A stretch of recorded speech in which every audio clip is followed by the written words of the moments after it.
तिच्या जनतेलाही खूप अपेक्षा लागलेल्या आहेत। देवाभाऊ स्वागत होत आहे ठिकठिकाणी, काय सांगणार? मामांच्या गावात आज सर्व नातेवाईकच म्हणावं लागेल।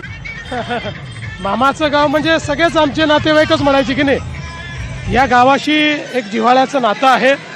अमरावती एक पश्चिम विदर्भाचं एक केंद्र म्हणून अमरावतीकडे पाहिलं जातं आणि भाऊसाहेब पंजाबराव देशमुखांनी शिवाजी शिक्षण संस्थेच्या माध्यमातून जो काही या ठिकाणी एक शैक्षणिक अशा प्रकारचं केंद्र उभं केलं, त्यामुळे निश्चितपणे हे एक अत्यंत महत्त्वाचं शहर ठरलेलं आहे।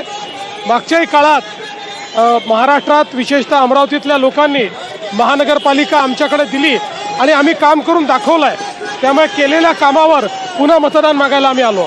काय अजेंडा विकासाचा आहे अमरावतीसाठी? अपेक्षा मोठ्या तुमच्याकडनं अमरावतीच्या जनतेला?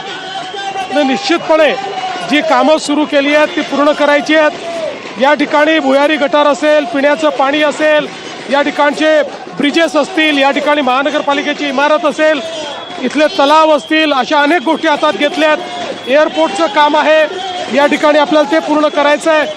साऊथ एशियातली सगळ्यात मोठी आपण त्या ठिकाणी फ्लाइंग स्कूल या ठिकाणी आणलेली आहे, त्याचं काम आपल्याला पूर्ण करायचं आहे। अशा अनेक गोष्टी आपल्याला करायच्या आहेत। भाऊ एक महत्त्वाची मोठी गर्दी भाऊ बघू शकतो, स्वागत जे आहे ते ठिकठिकाणी या ठिकाणी मुख्यमंत्र्यांचं जात आहे। तर अमरावतीसोबत माझं जिव्हाळ्याचं नातं असं मुख्यमंत्री देवेंद्र फडणवीस यांनी म्हटलेलं आहे। आमचे प्रतिनिधी त्यांच्यासोबत संवाद साधत होते।